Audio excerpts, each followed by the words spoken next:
चला तर आज आपण बनवूया खांडवी. खांडवी तर तशी गुजराती डिश आहे, पण खूप लोकांची फेवरेट आहे. चला तर खांडवी बनवण्यासाठी इथे मी 1 वाटी बेसन आणि 1 वाटी दही घेतलेलं. आता यात 2 वाटी पाणी ॲड करायचं आहे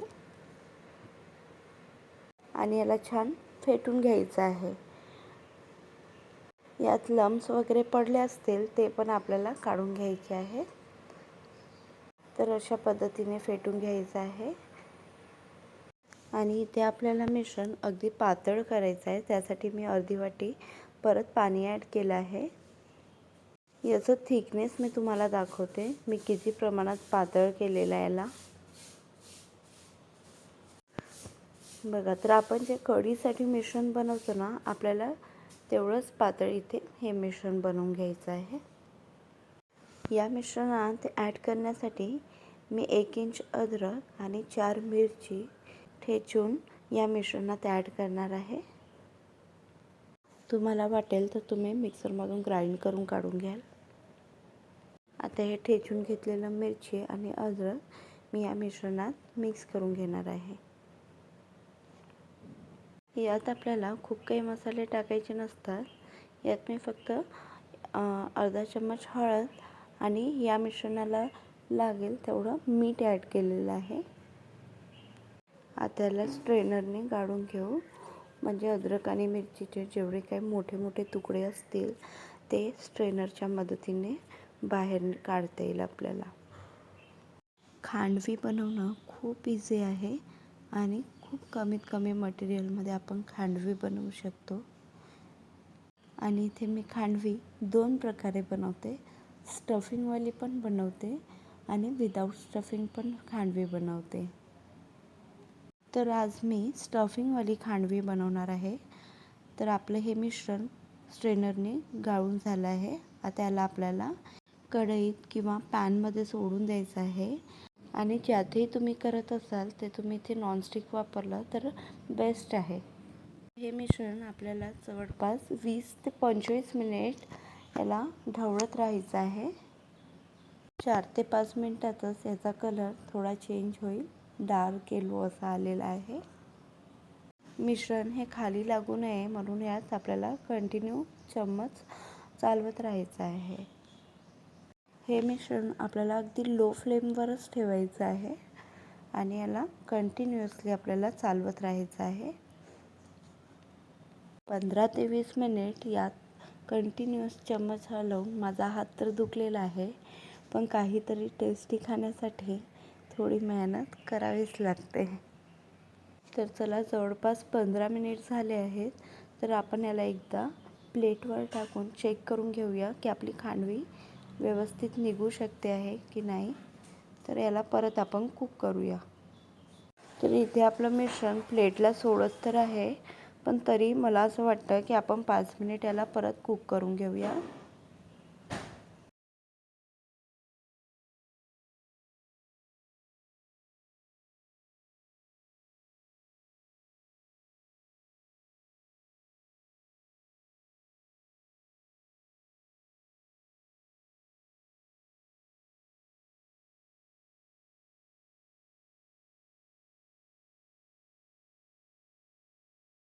तर बघा, हे मिश्रण तयार होईपर्यंत 20 मिनिट तर नक्कीच झाले आहे. हे मिश्रण आपण आधी चेक केलं होतं प्लेटवर, तर त्याला 5 मिनिट झाले आहेत. आता परत एकदा आपण चेक करून घेऊया. तर याला प्लेटवर टाकून 1 ते 2 मिनटासाठी सोडून द्यायचं आहे आणि ड्राय झालं की याला रोल करून बघायचं आहे. जर हे प्लेटला सोडत असेल तर आपलं मिश्रण इथे होऊन तयार आहे. तर बघा, इथे खूप इझिली रोल झालेलं आहे, म्हणजे आपलं मिश्रण खांडवी बनवण्यासाठी तयार झालेलं आहे. तर इथे मी 6 प्लेट घेतले. तर बघूया आता आपल्या या मिश्रणाला किती प्लेट सफिशियंट आहेत. आता हे खांडवीचं मिश्रण प्लेटवर टाकताना मी फ्लेम ऑफ नाही केली आहे. फ्लेम चालू असतानाच मी हे मिश्रण प्लेटवर टाकणार आहे, कारण एकदाचं मिश्रण थंड झालं की ते प्लेटवर टाकता येणार नाही, म्हणून मी इथे फ्लेम ऑनच ठेवलेली आहे. तुमच्याकडे जर स्क्रॅपर असेल तर तुम्ही हे मिश्रण स्क्रॅपरने स्प्रेड करू शकता प्लेटवर.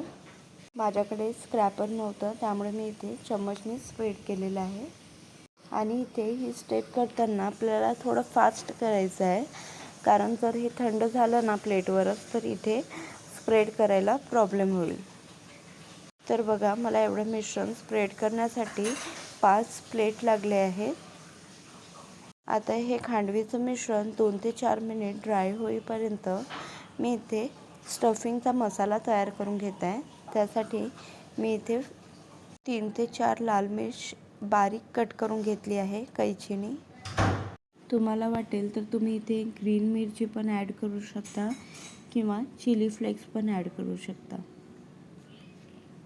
आता स्टफिंगचं मिश्रण तयार करण्यासाठी मी एक छोटी कढई घेतली आहे.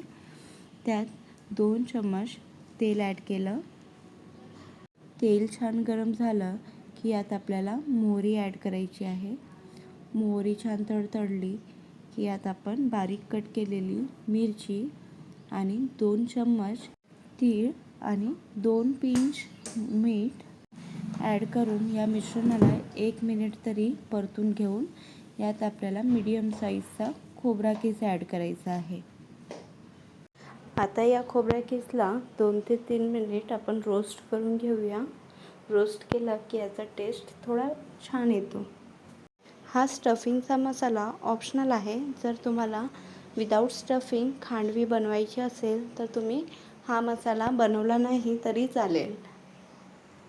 तर इथे मी स्टफिंगवाला खांडवी बनवणार आहे. तर माझा स्टफिंगचा मसाला तयार झालेला आहे.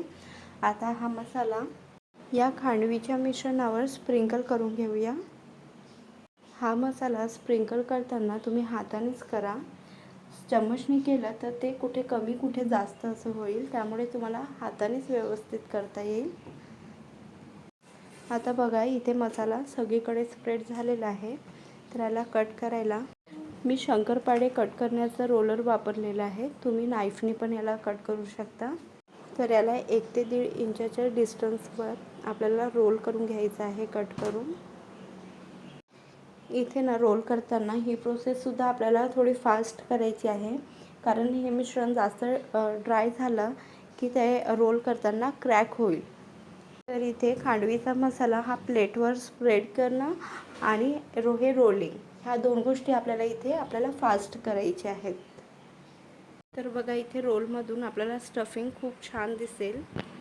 तर आता इथे मी पूर्ण स्ट्रिप रोल केल्यामुळे तो रोल जास्त मोठा झालेला आहे, त्यामुळे मी ते हाफ स्ट्रिप करते आहे रोल. तर आता इथे मी सगळ्या प्लेटवरचे रोल्स फास्ट करून ठेवले आहे. त्यानंतर आपल्याला एक तडका तयार करून घ्यायचा आहे.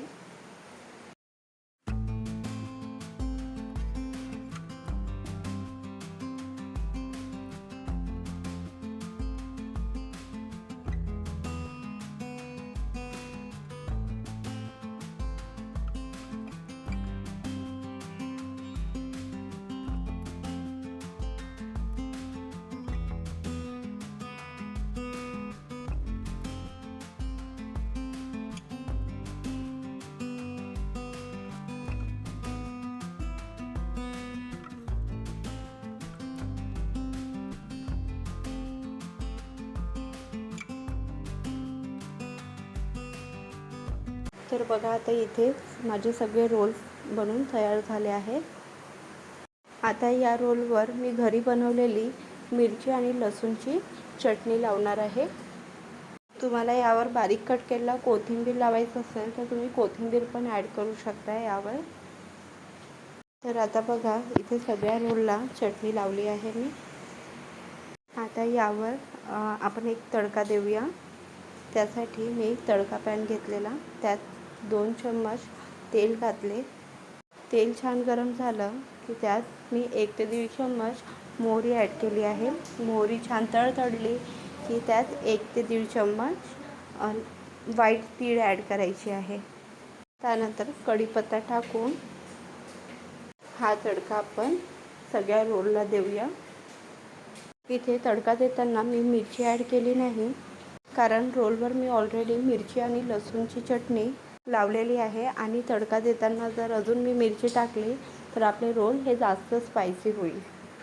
तर त्यामुळे मी इथे मिरची अवॉइड केलेली आहे. तर बघा मी आता याला तडका देत आहे आणि तडका देऊन झाल्यानंतर आपला स्टफिंगचा मसाला जो वाचलेला होता ना तो याच्यावर लावून द्यायचा आहे. त्यामुळे हे दिसायला तर छान दिसेलच आणि टेस्ट तर मला सांगायची गरजच नाही. मी व्हिडिओच्या स्टार्टिंगला सांगितलेलं आहे, खांडवी ही खूप लोकांची फेवरेट डिश आहे. आणि या व्हिडिओमध्ये बघा मी स्टफिंगसुद्धा दाखवली आहे. खूप क्लिअर आणि छान दिसत आहे. तर अशा प्रकारची खांडवी तुम्ही पण नक्कीच ट्राय करा.